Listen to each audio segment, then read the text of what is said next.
Hai adik-adik, kembali lagi dengan Kak Arina di online Lesson Awan. Kali ini kita akan belajar Bahasa Indonesia untuk kelas 2 dari buku Kurikulum Merdeka di bab 4 Keluargaku Unik. Kita akan bahas bagian terakhir yaitu di halaman 88 sampai dengan 91. Yuk di-subscribe dulu, klik loncengnya, like dan share juga ya. Gimana kabar adik-adik hari ini? Semoga semuanya dalam keadaan sehat. Nah, adik-adik kita sudah sampai di jurnal membaca. Di sini, sudahkah kalian membaca buku hari ini? Mintalah orang tua kalian untuk mengunduh buku berjudul Fau si Pelompat Batu. Buku tersebut bercerita tentang anak bernama Fau. Ia ingin menjadi pelompat batu. Bagaimana cara Fau berlatih? Nah, ini Karina akan coba carikan. Biasanya ada di ini ya.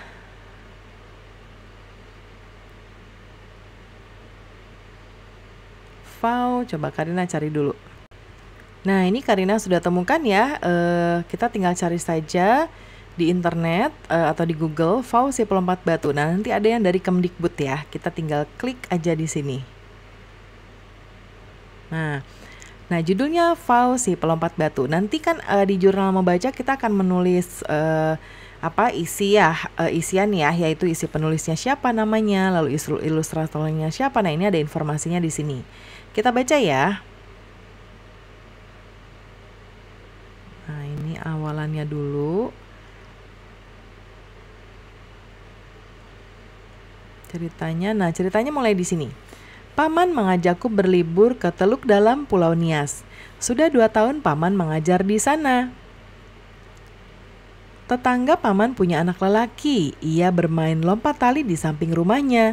Sesekali ayahnya datang memberi semangat. Ayahnya mengangkat jempol bila dia berhasil melompati tali. Aku tersenyum geli. Bukankah lompat tali biasa dimainkan oleh anak perempuan? Besoknya anak itu main lompat tali lagi. Paman, kenapa dia selalu bermain lompat tali? Aku menatap Paman. Tanyalah sendiri padanya, Nando, jawab Paman. Aku tidak mengenalnya. Kamu bisa mulai dengan mengajaknya berkenalan, kata Paman. Namanya Fau Masi. Fau, kenapa kau selalu bermain lompat tali? Tanyaku. Aku sedang latihan, jawab Fau. Latihan apa? Aku bertanya bingung. Besok aku dan ayahku mau ke Bawo Mata Luo. Kau boleh ikut biar kau tahu aku latihan apa.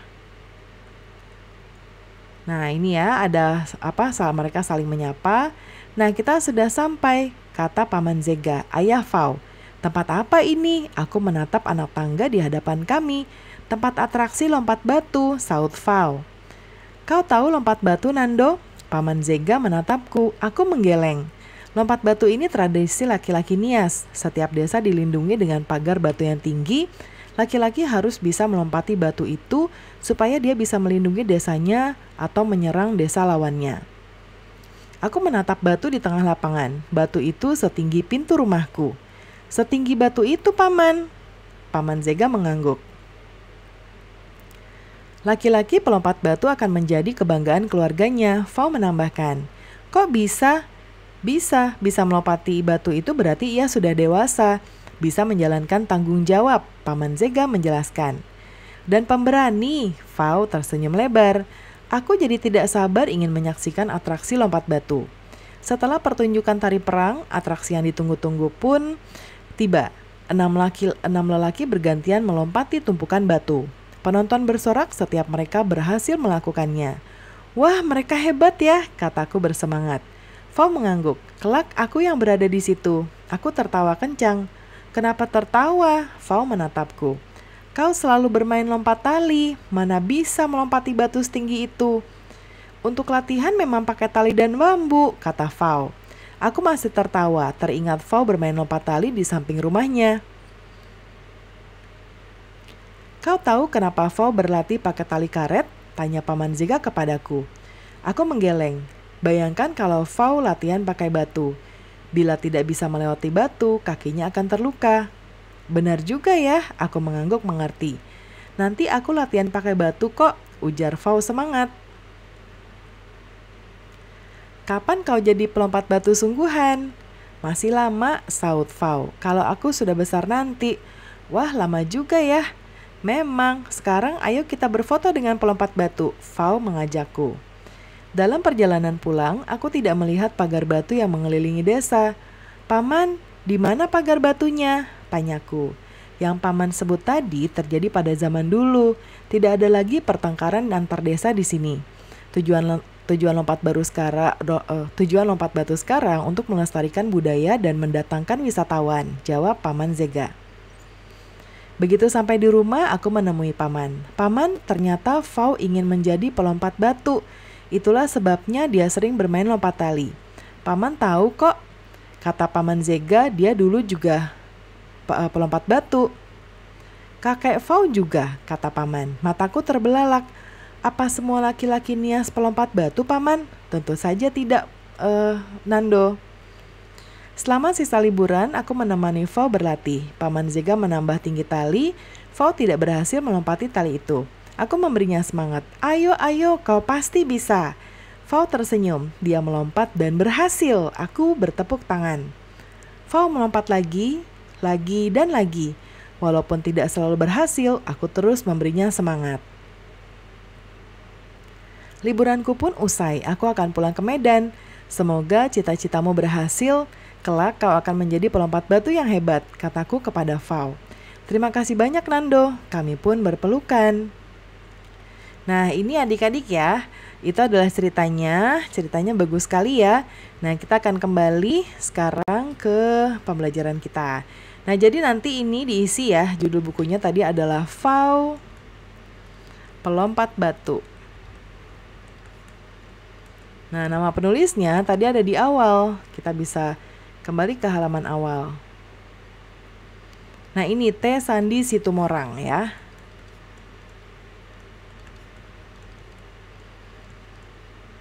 Lalu ilustratornya adalah Ferry Baryadi. Gambarnya bagus sekali ya adik-adik ya. Nah, lalu di mana Fau tinggal? Nah, kita lihat tadi ya, Fau itu tinggal di Teluk Dalam, Pulau Nias.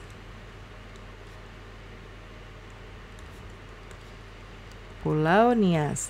Apa tujuan Fau? Nah, agar dapat menjadi pelompat batu. Ya, oke. Kemudian mengapa lompat batu menjadi hal penting? Ya, karena ini jawabannya nanti ada di sini.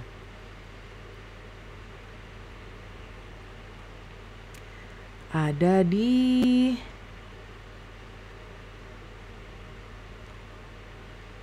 ini ya.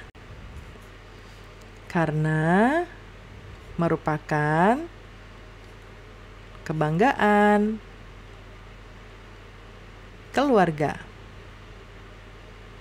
Sebutkan 2 fakta yang ada dalam cerita. Nah, yang faktanya adalah kita lihat ya. Nah, ini lompat batu merupakan tradisi.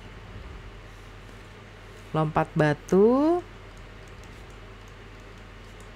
merupakan tradisi.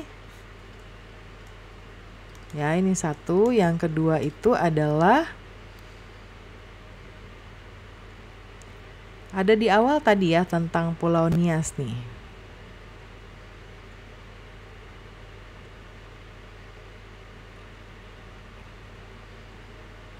Oh, bukan ya. Tradisi. Kita coba cari.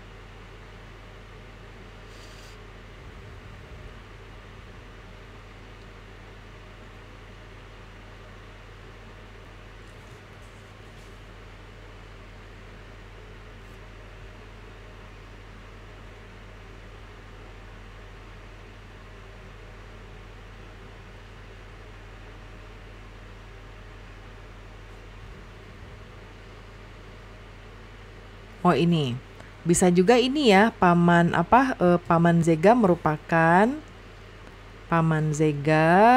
adalah pelompat batu. Ya. Oke, nah itu dia. Kemudian bintangnya adik-adik mau kasih berapa nih bintangnya ya? Kalau Kak Rina sih mau kasih 4 karena ini bagus ya. Kalau ada 5 juga Kak Rina mau ngasih 5 ya. Nah, babnya sudah selesai nih adik-adik. Apa sih yang udah adik-adik pelajari? Nanti diisi, kalau sudah bisa centang di sini. Kalau masih perlu belajar, centang di sini ya. Nah, isiannya adalah saya bisa menyebutkan keragaman dalam keluarga. Saya bisa menulis kalimat aktif. Saya bisa menulis kalimat pasif. Dan saya bisa menjelaskan arti kata-kata baru dengan bantuan ilustrasi. Lalu saya bisa membedakan fakta dan opini. Saya bisa menuliskan langkah-langkah pembuatan noken, kemudian saya bisa menilai kesesuaian gambar dengan cerita. Saya bisa berdiskusi dalam kelompok dengan baik. Saya bisa bercerita tentang keluarga saya bisa menulis cerita sederhana tentang keluarga saya. Nah, itu dia pembelajaran kita kali ini adik-adik ya. Semoga pembelajaran kita kali ini bisa bermanfaat. Jangan lupa di-subscribe, klik loncengnya, like, dan share juga. Terima kasih sudah menonton sampai akhir. Mohon dimaafkan apabila ada kesalahan dalam perkataan maupun dalam materi yang diberikan. Sampai jumpa di pembelajaran berikutnya.